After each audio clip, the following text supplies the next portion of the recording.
Glória a Deus. Bem-vindo a quem está nos assistindo online, meu nome está na tela. Quem nos acompanha aí, me fala de onde você está nos acompanhando. Às vezes me impressiona qual o poder da internet, né? A gente posta algo assim, em poucos minutos, poucos tempo de internet, 1 hora, 2 horas, alcança 2, 3 mil pessoas. E a gente não tem noção do poder, de onde está indo. Então, falo com você que está me assistindo aqui, presencial, compartilha nas suas redes sociais a nossa página da igreja. Você não sabe o poder de uma palavra, como ela pode chegar distante. Basta você dar um clique ali e ajudar alguém a ouvir aquilo que o Senhor está fazendo neste lugar. Então, te encorajo a fazer isso. A minha esposa sempre faz, coloca aí, algumas pessoas até pedem para ela. A irmã Doralice sempre nos assiste lá no Brasil, junto com o irmão Hamilton. Um beijão para a senhora, que o Senhor esteja aí contigo. E todos os irmãos que também foram da nossa igreja, alguns nos acompanham do Texas, né? E é muito bom saber que vocês estão aí nos acompanhando. O Francisco está nos assistindo, outros irmãos que já foram da nossa igreja. Desde que o culto deles não está no mesmo horário, eles sempre estão aí no ar nos acompanhando. E nós estamos aí agora hoje terminando uma série, a série chamada Mas e Agora? Né? A ideia surgiu depois de nós participarmos dessa nossa tremenda Páscoa que tivemos aí na nossa igreja. Todos que estiveram aqui presentes sabem que foi muito lindo, muito bonito mesmo. Toda honra, toda glória seja dada ao Senhor. E Páscoa celebrava justamente, né, não só a Páscoa, mas a Semana Santa toda, a morte e ressurreição de Jesus. E aí nós falávamos sobre a respeito disso, né? Jesus veio, morreu pelos nossos pecados, ressuscitou ao terceiro dia, mas possivelmente surgiu no coração dos discípulos, né, aquela dúvida: e agora? O mestre não está aqui, ele ressuscitou, ascendeu aos céus, e a gente vai fazer o quê? Né? E a gente está acompanhando essa leitura bíblica, né, no livro de Atos, para entender o que é o nosso papel agora que Jesus nos comissionou algo. Nós aprendemos na semana retrasada, primeira semana, foi uma série curta de 3 semanas, que Jesus, antes de ascender, precisou de reestruturar no coração dos discípulos a missão. Porque eles ainda, mesmo depois de tanta conversa, caminhando com Jesus, porque discípulos custam entender as coisas, né? A gente demora a entender o que realmente Deus tem para nós. E os discípulos não eram diferentes, eles também tinham dúvidas.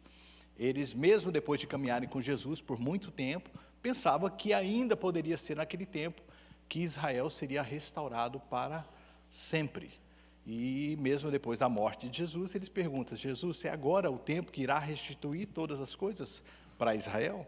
E Jesus diz para eles: não, eu preciso de redefinir a missão de vocês. Vocês estão achando ainda que é isso. Não é o tempo ainda. Isso vai acontecer um dia, não agora. Então, na primeira semana eu falei que Jesus redefine a missão, Jesus amplifica a missão e Jesus determina o tempo da missão. E nós aprendemos que essa missão que a igreja recebeu tem um tempo, e o tempo é até a volta de Cristo. Na semana passada, nós entendemos que essa missão não pode ser operada, e nós não iremos conseguir se não for pelo poder do Espírito Santo. É Ele que muda todo o quadro de trazer pessoas comuns, como eu e você que me assiste, para fazer essa obra. Como é que nós, pessoas comuns, iremos fazer essa obra? Da mesma maneira, através do poder do Espírito Santo. Nós aprendemos também que, na semana passada, Ele é aquele que nos tira do medo para nos expor aí fora. É aquele que nos tira da nossa timidez, da nossa, né, mania de se esconder, para simplesmente ser aquilo que Deus nos chamou para ser. E nós aprendemos que, através do poder do Espírito Santo, nós vamos ser comissionados para vários povos, porque quando o dia do Pentecoste aconteceu, se deu num contexto mundial. Deus trouxe aquele local, que era Jerusalém, povos de todos os lugares, demonstrando que a mensagem que eles iriam levar era uma mensagem que chegaria até os confins da terra. E aí nós chegamos hoje com a pergunta: como essa missão se expressa na vida da igreja daqueles dias e hoje? Como é que eles fizeram? Como é que foi? Receberam a expansão da missão? Foram empoderados pelo Espírito Santo para a missão? Mas como é que eles fizeram? Como foi o dia a dia da igreja no primeiro século? Para a gente entender. E a resposta está em Atos ainda, capítulo de número 2, versículos 42 a 47. Eu tenho eles projetados, acredito, para vocês. Se não, me acompanha na sua Bíblia, no seu aplicativo. E diz o texto: como é que eles fizeram? Depois de tudo isso que eles receberam, o que eles fizeram? Diz o texto que eles perseveraram na doutrina dos apóstolos, na comunhão e no partir do pão, e nas orações, e em toda a alma havia temor, e muitas maravilhas e sinais se faziam pelos apóstolos. E todos os que criam estavam juntos e tinham tudo em comum. E vendiam suas propriedades e bens e repartiam com todos, segundo cada um havia de mister. E perseverando unânimes todos os dias no templo, e partindo o pão em casa, comiam juntos com alegria e singeleza de coração, louvando a Deus e caindo na graça de todo o povo. E diz o texto, e todos os dias acrescentava o Senhor à igreja aqueles que se haviam de salvar. Vamos orar nesse momento e pedir para Deus falar conosco nessa palavra. Deus, nós estamos expondo a Tua palavra que é viva, poderosa e capaz de penetrar, Deus, os nossos corações, nossa mente, nossa intenção. Eu oro nesse momento que todo barulho, Senhor, em nossos corações e mente nesse momento sejam anulados e possamos nos voltar completamente para o poder da Tua palavra. E possamos ouvir a Tua voz neste culto, Deus, que é um culto, Senhor, onde nós iremos nos realinhar com o propósito de sermos igreja. Eu oro por todos que me ouvem através desse canal, que esta palavra possa fluir poderosamente. É o que te pedimos em nome de Jesus. Amém. Aqui nós encontramos uma das descrições mais bonitas da igreja primitiva. Ou seja, antes de conquistar o mundo com suas palavras, a igreja impactou o mundo com a sua maneira de viver. Nós temos que lembrar que Jesus, quando falou à igreja, ele disse que teria uma sequência muito clara quanto à missão. A missão se daria sim aos confins da terra, mas a missão se iniciaria aonde? Onde? Em Jerusalém. Jesus diz claramente, vocês serão minhas testemunhas em Jerusalém, em toda a Judeia, em Samaria e até os confins da terra. Para que houvesse sucesso nessas outras regiões, havia então a necessidade de começar aonde? Primeiro em casa, em Jerusalém, na sua terra conhecida, entre os seus. Então a igreja, sim, ela vai partir para os confins da terra. Mas antes de partir, ela começa primeiro em Jerusalém. Em preparação a essa mensagem, eu estava me lembrando de algumas pessoas que são tocadas por Deus, às vezes em conferências, em congressos, em um culto como esse. E ao serem tocadas por Deus, elas são convencidas pelo Espírito que elas precisam de ir até uma determinada nação. Elas são convencidas pelo Espírito que elas agora precisam de sair e levar o Evangelho. E geralmente as pessoas dizem, eu preciso ir para a África, pastor. Eu não sei porque o pessoal tem um amor pela África, né? Assim, eu quero ser missionário na África. Eu não sei, eu não tenho esse chamado. Amém, glória a Deus pela sua vida. Eu digo já assim, em alguns países, Deus não me tocou para ir para lá. Deus me chamou para ser pastor de igreja, estar aqui ensinando a igreja. E eu às vezes vejo isso e sei que é genuíno, mas essas pessoas não entendem o processo. Porque a partir daquele momento, elas passam a acreditar que é só lá que elas serão usadas por Deus. E elas ficam, não, eu tenho um chamado missionário. Eu fico, amém, glória a Deus. Então, elas ficam, mas então o que, pastor? Vamos fazer alguma coisa para... Não, mas eu fui chamado para ir para a África. Eu falei, glória a Deus. Aos confins da terra que Deus está te chamando. Mas você precisa de começar aqui na sua casa. Tem gente que nunca trocou uma palavra com ninguém, nunca pregou, mas diz que foi chamado para pregar às nações. Eu fico, uau! Preste atenção, não estou dizendo que você não foi, ou essas pessoas que dizem isso não foram chamadas. O que eu estou tentando mostrar, de acordo com a Bíblia, é que a igreja que impactou o mundo começou primeiro no seu quintal de casa. Tudo começa na sua casa. A sua casa é o laboratório, é o local que Deus vai usar você, é o Deus onde Deus vai te equipar, vai te treinar, antes que você seja levado para os confins da terra. O tema da minha mensagem de hoje é a igreja que impactou o mundo. Como ela era? O que ela fez? O que comiam? A pessoa que acabou minhas piadas? Não. Como era essa igreja? Essa igreja é uma igreja que entendeu que todo o processo começa em casa. Esta igreja, e eu amo ver o que Deus está fazendo no culto às 9h30. Eu preciso que você de vez em quando dê um pulinho aqui. Principalmente se você puder no último domingo do mês. E você vai observar o que os nossos filhos estão fazendo. E eu sinto tão bem com ver o que Deus está fazendo. Porque eu sinto que eles têm a alegria de fazer, mas principalmente não só o apoio nosso, há uma liberdade para eles. Eles sentem que eles estão em casa. Ver os jovenzinhos subindo aqui, sabe, eles não têm assim, eles sobem sem vergonha, é tudo sem vergonha.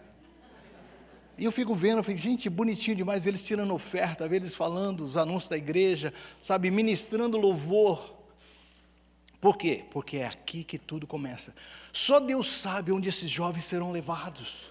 Só Deus sabe onde eles estarão ministrando daqui a alguns anos. Mas eu entendo que tudo começa em Jerusalém, em casa. O seu ministério começa aqui, você que está me ouvindo. Você pode ter um ardor no teu coração que você quer fazer, olha, eu quero fazer, mas é aqui que Deus vai usar você. É aqui que Deus vai preparar você, é aqui que você vai ser moldado. E entenda, este local é o local que as pessoas irão de verdade te aplaudir. A igreja, as pessoas vão te levantar, as pessoas vão de verdade se alegrar de ver você crescendo. Eu me lembro de alguns de vocês, quando chegaram aqui, eu citei a semana passada, de alguns de vocês que pelo poder do Espírito saíram, de um contexto de terem mais tímidos, mais fechados, e hoje são bem ousados, porque tudo começa onde? Em casa. Foi na igreja, foi no meio do povo ali que eles começaram a ser a igreja antes de saírem pelo mundo. A gente lê o texto de Atos e a gente acha que logo, logo eles já estavam em outros locais. Não, queridos, isso demorou tempo. Nós temos em poucos capítulos o que demorou anos e anos e anos. Diga-se de passagem que o nome cristãos foi dito pela primeira vez em Antioquia, uma cidade que estava ali mais ou menos uns 400 quilômetros de Jerusalém. E possivelmente uns 20 anos depois da ascensão de Cristo. Imagine isso, por 20 anos eles nem eram chamados de cristãos, ou ninguém havia mencionado isso, mas o texto de Atos vai dizer que em Antioquia os discípulos foram pela primeira vez chamados de cristãos. Ou seja, havia alguma semelhança neles, naquilo que eles faziam, que as pessoas de Antioquia observaram, não é eles, e eu acho lindo isso, a fama de Jesus ainda estava ali. Não são eles parecidos com Cristo, ou pequenos cristos, e foram chamados de cristãos pela primeira vez. Ou seja, nem o título foi necessário para que eles soubessem a sua missão e fizessem o que Deus chamou eles para fazer.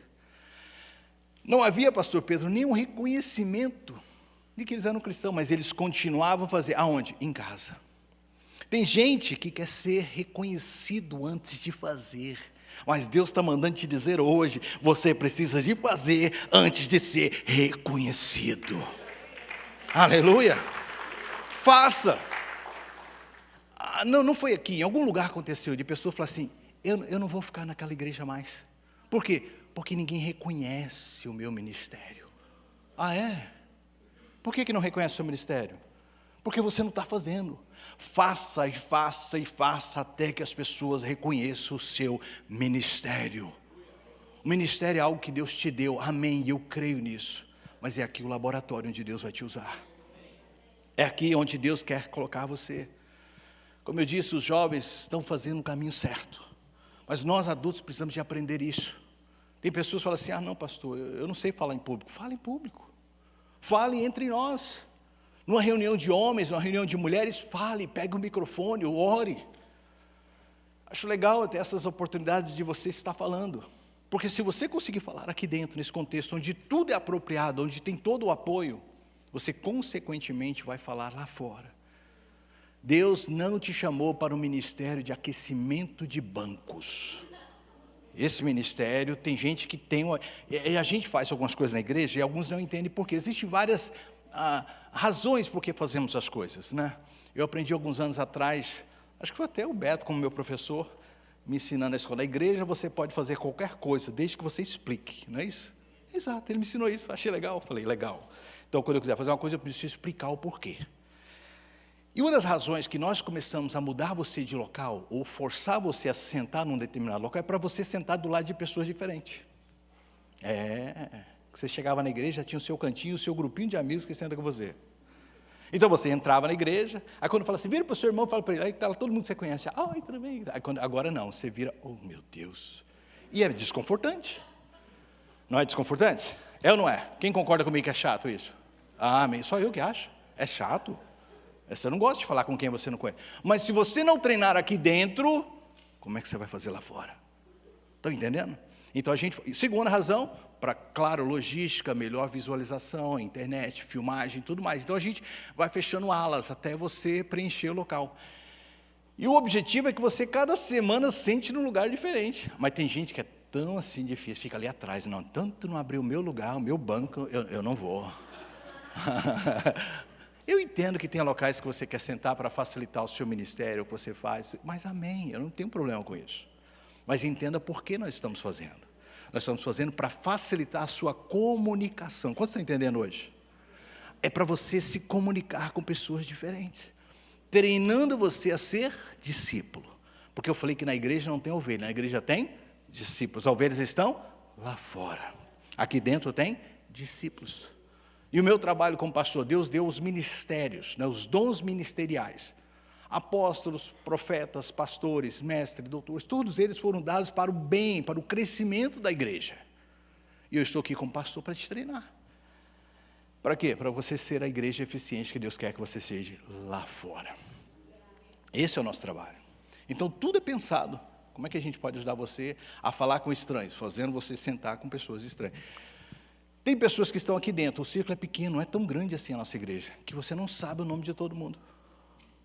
Você está tão assim acostumado a chegar num horário e sair no mesmo horário, que você não tem tempo da comunhão, não tem um tempo, eu vou falar sobre isso, de se relacionar com pessoas. Mas a igreja que impactou o mundo começou aonde? Em casa, em Jerusalém. É aqui que tudo começa. É aqui que tudo vai acontecer. E às vezes, queridos, é difícil porque é ferro afiando ferro. É difícil, e ferro com ferro dá o quê? Faísca, e faísca vira fogo. E de vez em quando a gente está apagando os fogos. Às vezes pastores somem daqui, cadê o pastor? Está lá no escritório, antes do culto, apagando algum fogo. Resolvendo algum BO. Por quê? Porque assim é a vida. Isso não me incomoda. Isso faz parte dessa igreja. Porque nós precisamos ser treinados aqui em Jerusalém. Então a igreja que impactou o mundo começou em Jerusalém. No segundo século, um escritor cristão chamado Tertuliano, quando vocês ouviram falar desse homem? Tertuliano, um grande homem que falou sobre a igreja, impactou um dos pais da igreja, disse o seguinte, algo fascinante sobre o que ele viu. Vejam como eles se amam. Falava a respeito de quem? Dos cristãos. Tertuliano, ele via que esses homens, né, ele era um imperador, que esses cristãos, eles tinham um comportamento diferente. E ele falou assim, peraí, eu quero entender um pouco isso, quero estudar um pouco isso. E ele se impactou ver que esses que eram chamados de cristãos, no segundo século, já eram chamados, eram diferentes. Ele dizia, vejam como eles se amam. Então, se saíssem pelo mundo, já pregando o evangelho, não tivessem uma comunidade de fé, onde eles pertencessem, ninguém teria visto isso. Mas como havia um local, como havia um grupo, tem pessoas que falam assim, eu sou a igreja. Qual igreja você pertence? Não, eu sou pelo mundo. Não existe isso. Ser igreja, você precisa de pertencer a um corpo.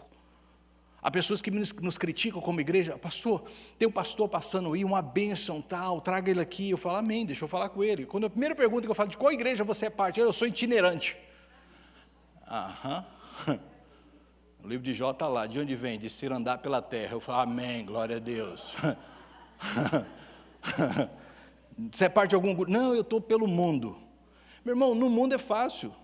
Você não está convivendo com ninguém está vendo os seus defeitos, ninguém está vendo as suas características, quem de fato você é. Conviva com alguém. Pastor Fernando dizia algo muito bonito na nossa igreja. É fácil enganar alguém por 3 dias, por 3 anos, mas por 30 anos é muito difícil. Ou seja, conviva com as pessoas que você vai saber de fato quem elas são. Então a igreja precisa ser um lugar onde existe uma comunidade, onde você pertence. Esse negócio de ficar pulando de um lugar para o outro não vai fortalecer o seu discipulado, não vai fortalecer quem você é e o que Deus tem para você. Você precisa ser parte de uma igreja. Amém, você que está me assistindo. Mas isso aqui não é a sua igreja. A sua igreja é um corpo que você vai pertencer, que você vai ser parte. A igreja que entendeu isso pôde impactar as pessoas, viam que eles se amavam.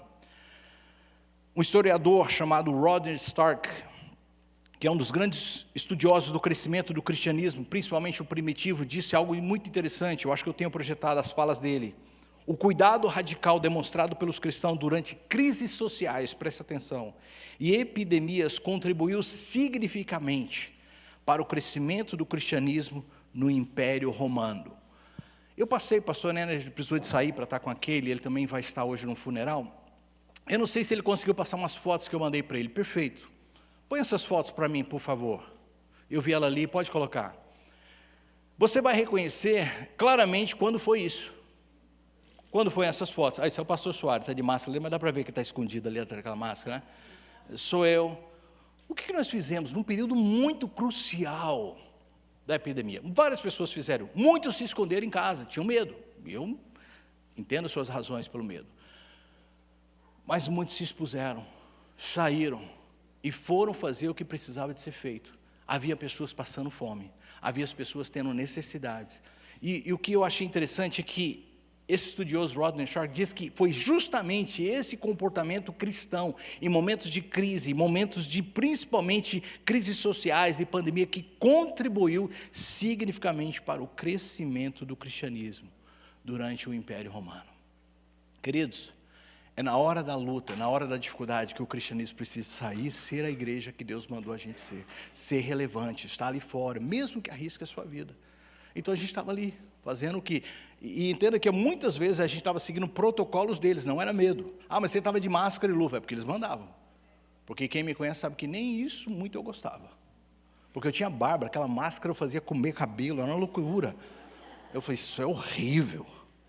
Geralmente eu estava com a bandana no pescoço e puxava ela para cima, mas naquele dia eu tinha que usar máscaras. Então eu falei, eu vou usar, mas eu vou fazer aquilo. E fizemos isso várias e várias vezes. Quando não fazíamos em associação com outras igrejas, coordenação com outros ministérios, fazíamos só nós mesmos.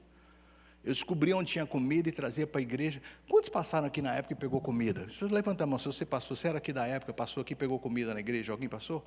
Nossa, pessoal aqui nenhum, estava tudo bem, vocês tudo rico, né?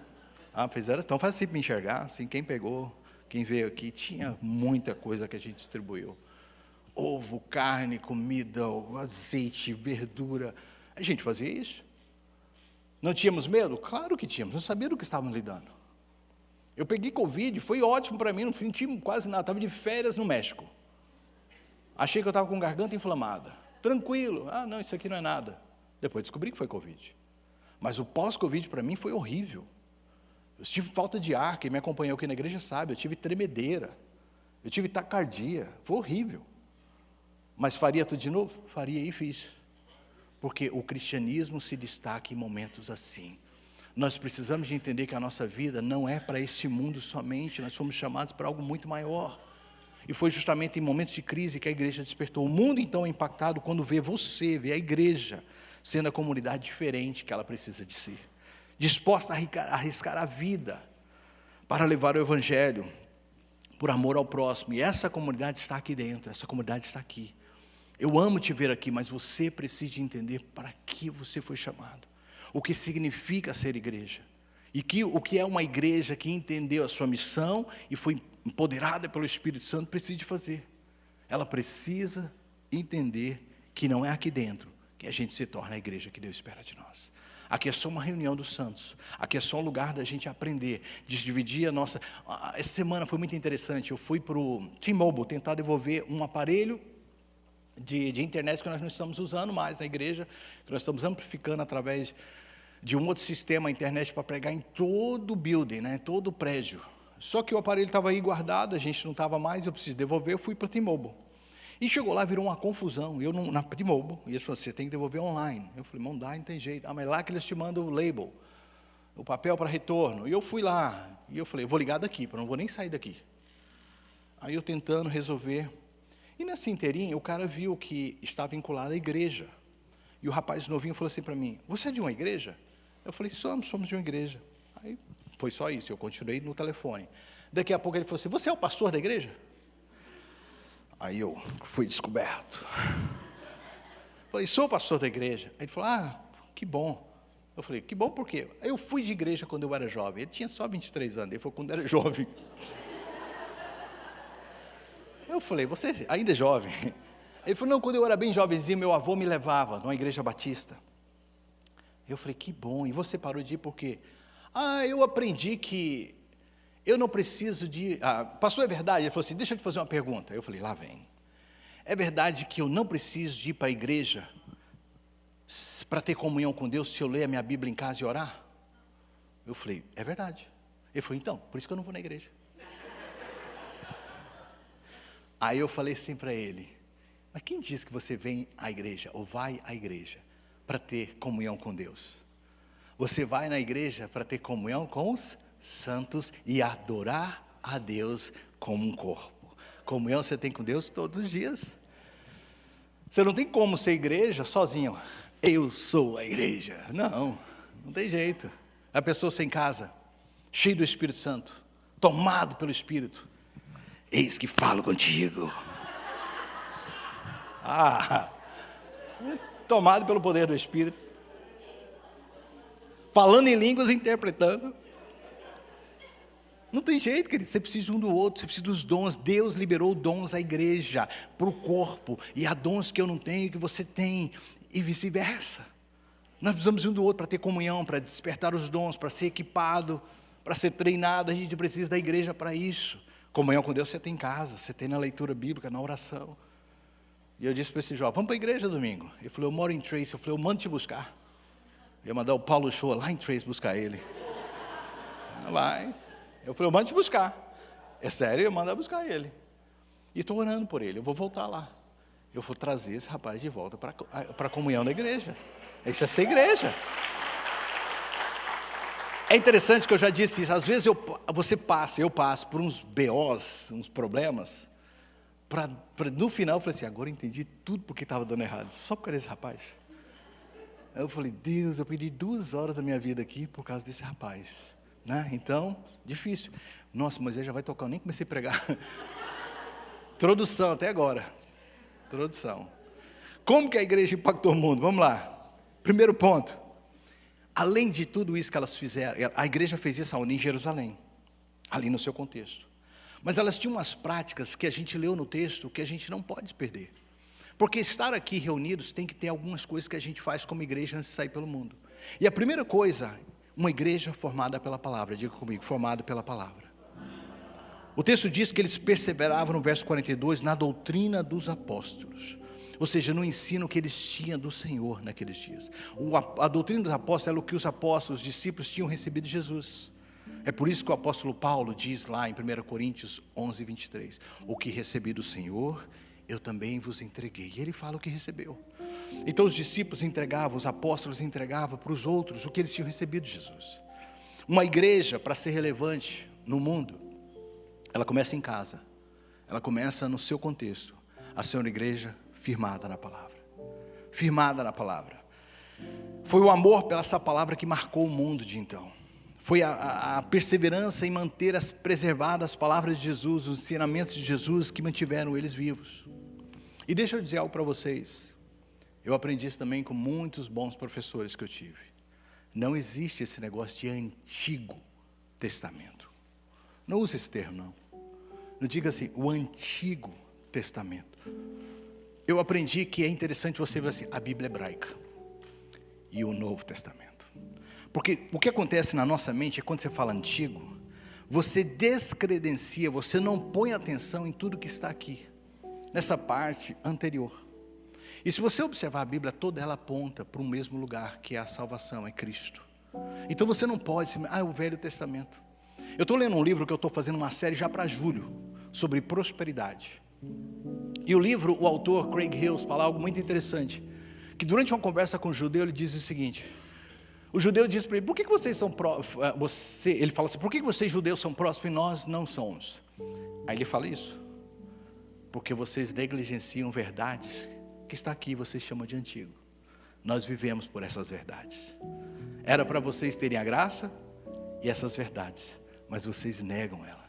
Então uma igreja que vai impactar o mundo é uma igreja que vai absorver todo o ensinamento da palavra. Todo o ensinamento da palavra. Você precisa de pegar essa palavra e comer ela. Howard Marshall, um dos principais especialistas no livro de Atos, escreveu o seguinte: a igreja primitiva entendia que o discipulado cristão, ou seja, aquilo que vai fazer você se tornar discípulo, exige formação contínua através do ensino apostólico. A igreja pode fazer muitas coisas. Há igrejas que se perderam, e você que está me ouvindo talvez está sendo parte de uma igreja que se perderam em shows, em apresentações, em eventos, em coaching, e não pregam mais a sã doutrina. Mas uma igreja que vai impactar o mundo é uma igreja que guarda a palavra, que prega a palavra e que vive a palavra. É isso que vai marcar o mundo. A igreja precisa entender isso. Esse foi o significado de um crescimento espiritual tremendo que eles tiveram. Eles tinham um norte. Eu disse para as pessoas semana passada na oração lá em cima, eu falei: a palavra de Deus é a nossa bússola, é ela que nos guia. Tudo que está fora daqui a gente para e pensa: posso fazer isso? Se não está na Bíblia, deixa eu ponderar, porque ela é a nossa bússola, é aquela que nos dá a direção. Agostinho, que viveu num dos primeiros séculos, no 4º século, vivia uma vida distante de Deus, preso na filosofia, tentando buscar verdades e não encontrando lugar nenhum, até que um dia ele ouviu uma voz que disse: pegue esse livro e leia. E ao ler aquele livro ele foi impactado, ele foi transformado. Eu conheço testemunho de outras pessoas que viveram isso.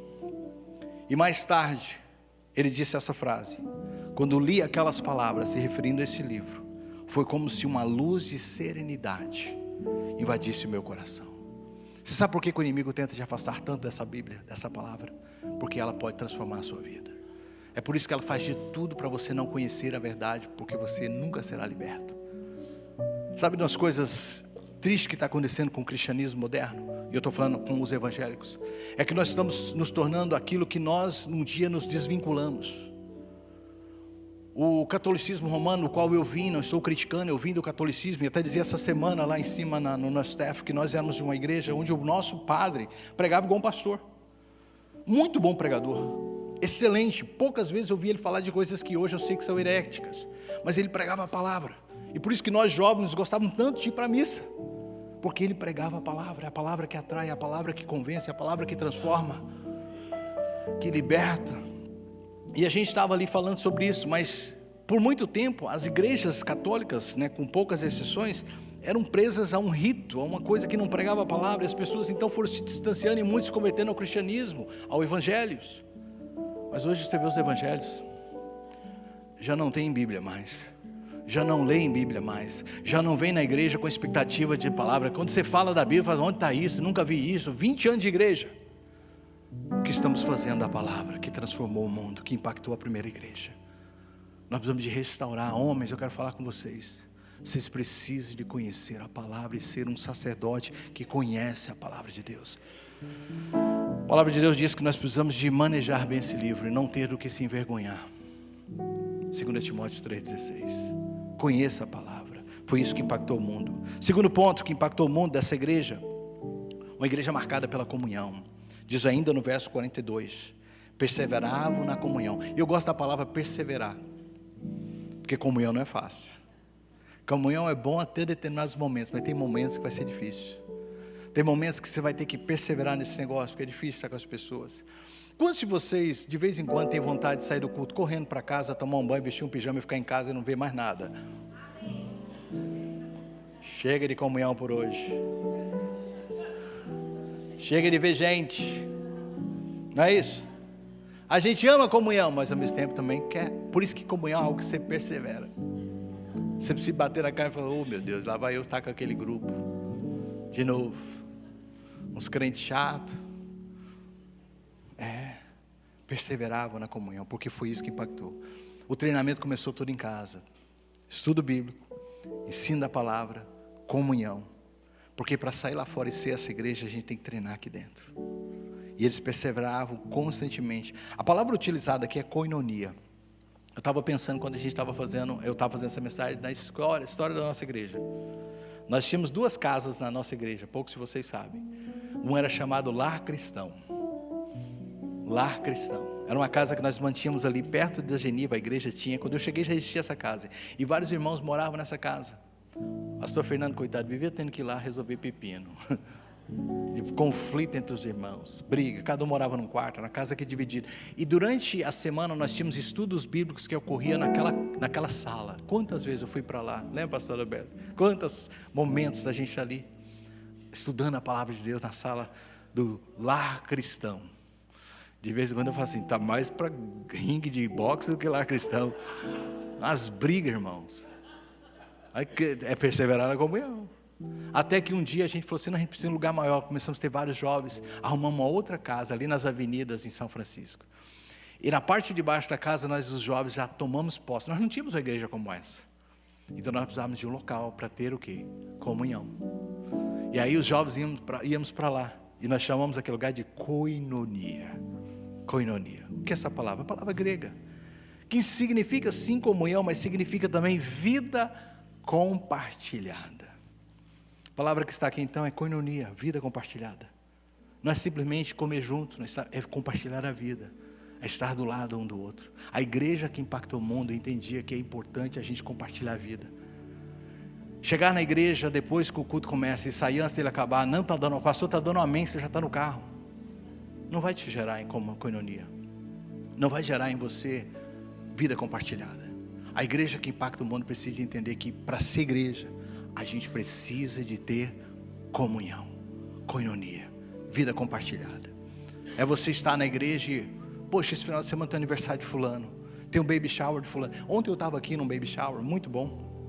Inclusive os pais não estão aqui, eu entendo perfeitamente, trabalharam muito, muitas pessoas ajudaram. E eu comecei a fazer as ligações na minha mente, assim, eu falei, ué, ele convidou fulano, eu não imaginaria que os dois têm conexão na igreja. Essa pessoa, eu comecei a ver, assim, sabe, na minha mente eu estava na mensagem. Aí eu falei, onde é que eles se conectaram? Aí eu fui pensando, no ministério de mídia. O outro foi ali, porque tem filhos da mesma idade. E essas conexões só acontecem quem tem condição de dar vida compartilhada. É viver a koinonia.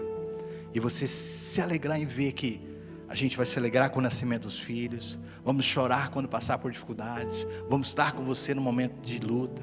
Porque você aprendeu que koinonia é compartilhar a vida. Não culpe ninguém se algum dia você ficar doente e ninguém te ligar. A culpa é de quem? A culpa é sua. A culpa é sua. Que não entendeu que ser igreja é compartilhar a vida.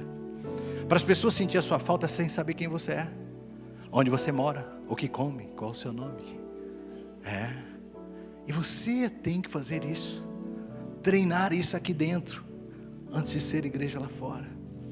Ninguém aqui, teve um texto um dia aí que as pessoas estavam criticando a nossa igreja. Veio num culto e criticou. Eu vi panelinha nessa igreja. Não é, querido, não dá tempo. Nós estamos num fervor mesmo. É um fervor aqui dentro. E para te conhecer você precisa dar tempo. Agora tem pessoas que chegam, logo você já vai conhecendo, porque elas se abrem. Elas chegam e vão conectando. Mal chegaram na igreja, Júlia e Duda. Já conheço. Você conhece a Júlia? Conhece a Duda? Estão aqui conectando com as pessoas. Porque elas chegam assim, as da casa entrou. Oi, tudo bem? Tipo assim, já chegando. Não tem esse negócio de, eu cheguei lá e ninguém falou comigo. A pergunta é, você falou com alguém? Chegue. Ser igreja é isso, é entender que eu preciso de ter comunhão. Quantos podem entender isso, amém? Havia um documento, koinonia, só para descreve uma comunidade na qual os membros compartilham não apenas crenças, mas também responsabilidades, recursos e vida.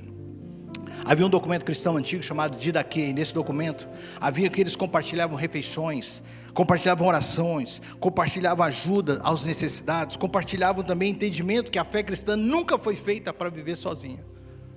Há um ditado antigo, africano, que diz, se você quer ir rápido, vá só, mas se quiser ir mais longe, vá acompanhado. Você quer ir longe na sua caminhada cristã? Então você precisa de ser igreja. Então uma comunidade verdadeira não é algo que você assiste, é algo que você experimenta. A comunhão é algo que você experimenta. Persevere na comunhão. Vire para alguém e fale assim, hoje você é meu convidado ao almoço. Você não vai embora não.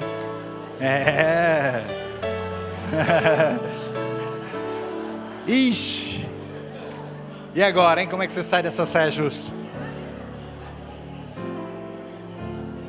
Terceira coisa, queridos, rapidinho. além de ser uma igreja que guardava a palavra, tinha comunhão, era uma igreja generosa. Diz o texto que todos os que criam estavam juntos e tinham tudo em comum. Eu não tenho tempo, meu tempo estourou, não sei como, eu nem olhei para o relógio quando eu comecei a pregar. Presta atenção, Deus nunca mandou fazer o que aconteceu no capítulo 5. Nunca foi ordem de Deus. Um homem chamado Bartolomeu sentiu de fazer isso. Ele chegou, vendeu suas posses e colocou nos pés dos apóstolos. Mais tarde um grupo gostou, principalmente dois, falou, vou fazer também.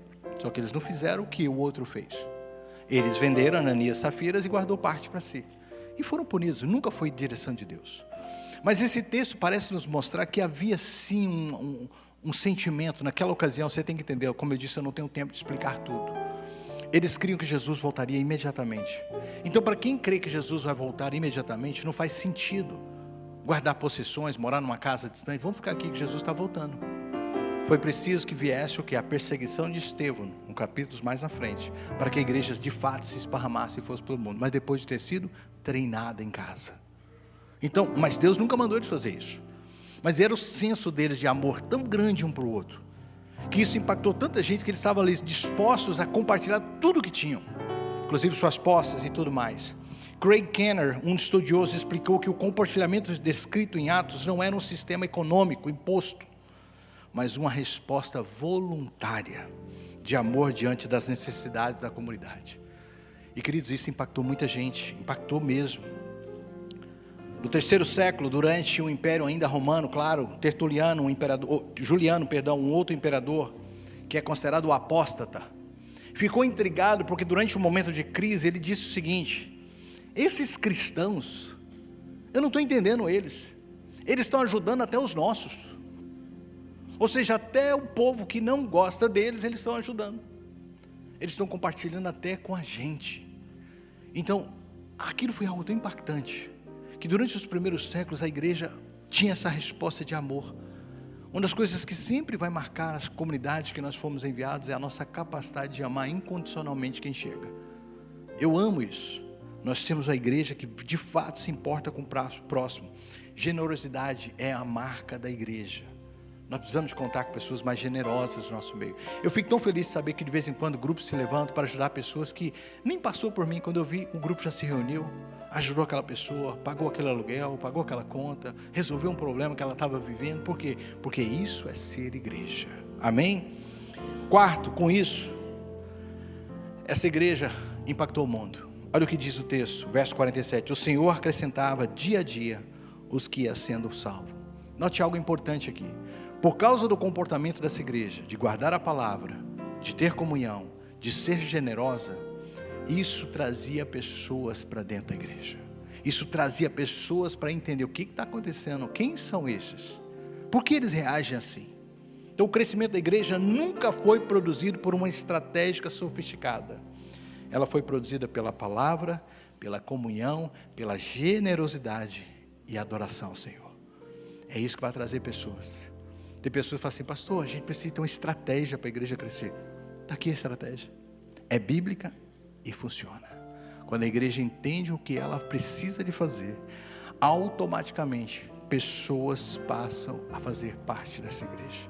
Michael Green diz o seguinte, o crescimento da igreja nos primeiros séculos não foi causado por campanhas organizadas, mas pela vida cotidiana dos cristãos, que testemunhavam Cristo em cada esfera da sociedade.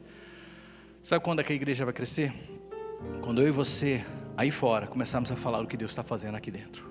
É como você começar a dizer para as pessoas como é bom ser parte de uma comunidade de fé, como é bom ser parte de uma igreja que ama a palavra, como é bom estar na comunhão da sua igreja, como é bom você ter pessoas que estão do seu lado generosas, você sendo generosas na vida dela. Automaticamente isso vai chamar a atenção das pessoas e as pessoas vão querer estar entre nós.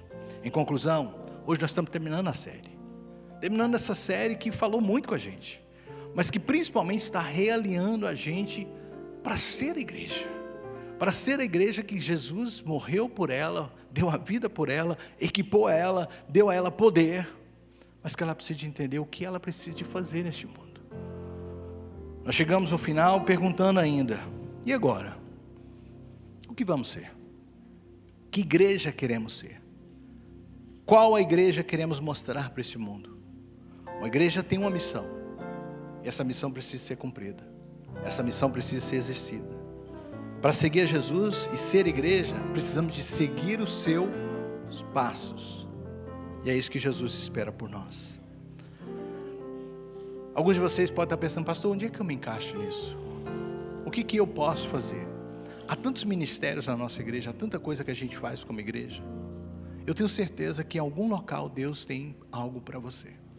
Nós temos departamento de crianças, jovens, cozinha, som, vídeo, mídia, grupo de conexão, louvor, social, trabalho social, missões, tanta coisa que você pode se envolver. Pastor, como é que eu fico sabendo disso? Procure um de nós, pastor, a gente quer ajudar vocês. O que eu quero que você entenda é que Deus tem algo para você. Você já ouviu a frase? Eu estava essa manhã conversando com a minha esposa. Quando alguém faz algo e é muito bom naquilo que faz, joga bola, cozinha, né? Minha esposa acha que joga bola. Essa noite ela me deu um chute. Mas gente, de madrugada, pá, eu acho que ela finge, porque ela está com raiva, e finge estar sonhando. E me deu um chute, eu pensei, ela quebrou o pé. Aí eu falei, mas você me deu um chute. Eu estava jogando bola. Eu estava na frente do gol, e eu ia fazer o gol, eu chutei a bola, que todo mundo gritou, chuta a bola, ela, pá, minha canela. Com exceção da Cris, que é ruim de bola. Tem gente que é tão bom que as pessoas dizem para ela, você nasceu para isso. Toca um instrumento, poxa, você nasceu para isso. Fazem uma comida, nossa, você nasceu para isso. E a gente recebe esses elogios e ouve essas coisas, e parece tão natural, né? Você ensina, você nasceu para isso. Mas deixa eu te perguntar, será que alguém realmente nasceu para algo? Para fazer alguma coisa? Será que o propósito que essa pessoa nasceu foi para isso? A gente passa a vida toda tentando descobrir qual a nossa profissão, talento, sucesso, a fim de termos reconhecimento. Mas mesmo quando a gente acerta, a gente encontra, há um vazio dentro de nós. Mesmo pessoas, você pode conversar com pessoas que são super bem sucedidas em alguma área. Há algo dentro dela que ainda diz, te falta algo. Te falta algo. Sabe por que isso? Porque você não nasceu para fazer algo. Você nasceu para pertencer a algo. É diferente. A pertencer principalmente para Deus. O seu propósito de vida só vai ser completo quando você entender que você nasceu, mesmo fazendo o que você faz tão bem, mas com aquela sensibilidade, aquele desejo de pertencer ao corpo, pertencer a Cristo, pertencer ao Senhor e à sua igreja. Porque o ser humano, queridos, tem muitas qualidades, mas quando essas qualidades são colocadas em conjunto, isso se torna um poder tremendo para o mundo, tremendo para o mundo. Tudo que a gente faz só encontra sentido quando apontamos para Ele, quando mostramos Ele, quando de fato entendemos que tudo começa e termina em Deus. Todos nós fomos criados para a glória de Deus. Talvez você esteja bom em muitas coisas, mas isso não significa que esse é o seu propósito final. O seu propósito final é pertencer ao Senhor. Pastor, como é que eu faço isso na prática? Não é largando tudo hoje. Uma vez eu ministrava uma palavra mais ou menos como essa. Acabou o culto, no final o rapaz chegou para mim. Não era rapaz, já era um homem. Falou, amanhã eu estou largando meu emprego. Eu falei, por quê? Porque eu vou servir o Senhor. E o doido fez. Ele largou, foi um irresponsável com a sua família. Isso gerou uma crise entre eles. E ele falou que ia sair pelo mundo pregando. E ele começou a fazer. Eu falei, meu Deus, não entendeu nada. Porque não é largando tudo que você vai crescer. É mudando o porquê você faz o que está fazendo. É entendendo que mesmo nas pequenas coisas que você faz, você tem um porquê. Amanhã você vai trabalhar, não é para ganhar dinheiro, é para ser a igreja que o Senhor chamou você para ser. Você não vai amanhã dirigir o seu carro para responder a um trabalho. Você vai fazer porque naquele local Deus vai usar você de alguma maneira. Responder o porquê você faz, muda tudo. Conclusão hoje, queridos. Amanhã você não precisa descobrir um novo propósito. Você que me ouve, você só precisa se alinhar para ser aquilo que Deus te chamou para ser. A igreja que vai impactar o mundo. Feche os seus olhos, curva a sua cabeça. Quero orar por você. Deus quer que nós venhamos a glorificar a Ele em tudo. No nosso trabalho, na nossa casa, na nossa família, claro nesta igreja. E você precisa viver o propósito que você já recebeu de Cristo. Não ore mais perguntando o que Deus tem para mim. Deus foi claro, você foi chamado para ser testemunha de Cristo aqui, em Judeia, em Samaria e nos confins da terra. O teu propósito foi bem claro antes de você nascer, designado para nós, para cada um, para você, para mim. O que a gente precisa é de se render a isso. Você nasceu para isso. Deus olhou para você e disse: você pode não ter nascido para jogar bola, mas você nasceu para a minha glória. E hoje eu quero te realinhar com isso. Você que está me ouvindo aqui hoje, diante desse altar, diante do Senhor, você sabe que o Senhor está falando contigo. Você pode realizar muito mais do que você está realizando para o Senhor. Você sabe do seu chamado, você sabe do que o Senhor tem para ti, mas está confortável estar onde você está. Eu não trago uma palavra de condenação, eu trago uma palavra de alerta para a igreja. Jesus está voltando, e muito em breve nós iremos prestar contas a Ele de tudo aquilo que fizemos, das nossas vidas, dos nossos talentos, dos nossos recursos. Então, certo como você me ouve, essa vida ela é breve e ela se findará. Pastor Eno está indo fazer um funeral, participar de um funeral de uma pessoa que participou da nossa igreja quando nós éramos pastores ali em Marim. A vida findou para essa pessoa, a missão acabou para ela. E eu oro, e o pastor Eno me deu uma boa notícia, que nos últimos anos da vida dela se converteu de verdade. E eu oro que esses últimos anos possam ter sido anos que ela viveu para o Senhor, serviu ao Senhor. Mas não estamos aqui para falar de ninguém, nós estamos aqui para fazer uma análise da sua vida. Se hoje fosse o seu dia, você está feliz com o que você tem feito para o Senhor? Se tudo se acabar hoje, você está contente de ter sido a igreja que o Senhor te chamou para ser? Você tem realizado o que Jesus te chamou para realizar? Porque se te falta algo, hoje é dia de se reconectar com o seu chamado, de ser a igreja que o Senhor chamou, ser a igreja que o Senhor espera que eu e você sejamos. Enquanto a gente canta essa canção, quero abrir o altar. Se você precisa de ir, eu entendo, tem crianças, tem almoço, mas se você quer ter um tempo com Deus para se realinhar, para se reconectar com o sobrenatural, com a sua vida, com o seu chamado, vem para esse altar, ajoelha e faça um voto perante o Senhor, que a partir de hoje algo vai mudar dentro de você, algo vai mudar dentro do seu espírito, algo vai mudar dentro da sua casa, algo vai mudar no seu coração. O altar está aberto, pode vir. Obrigado, Jesus, pela tua palavra e pelo teu Espírito que nos convence. Amém e amém.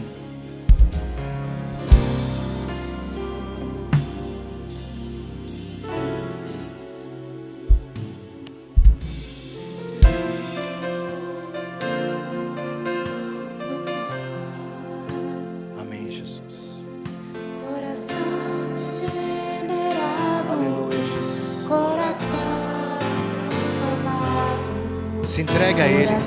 Que é inspirado por Jesus. Deixa o Espírito Santo guiar a sua vida a partir de hoje. Como fruto desse novo coração, eu declaro a paz de Cristo. Aleluia, Jesus. Te abençoo, meu irmão. Preciosa é a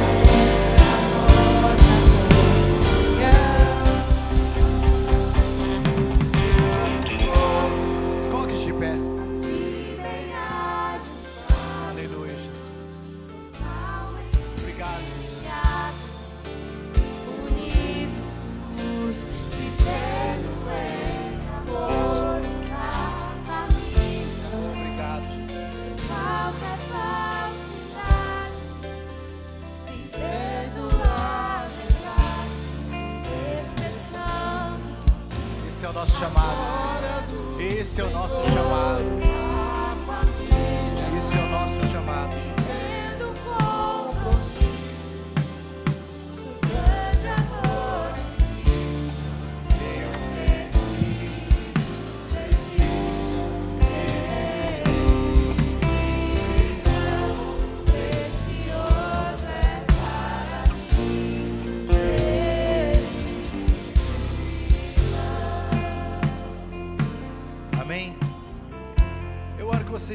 vivendo esse seu chamado, perante Deus, eu estou tranquilo. Eu sei o que eu tenho vivido para o Senhor. E que você tenha essa convicção. Sabe que no momento que você olhar para Ele, está tudo ok. Amém? Que a graça do nosso Senhor Jesus Cristo, o amor de Deus e a comunhão do Espírito Santo seja com você agora e para sempre. Amém. Deus te abençoe. Bom domingo.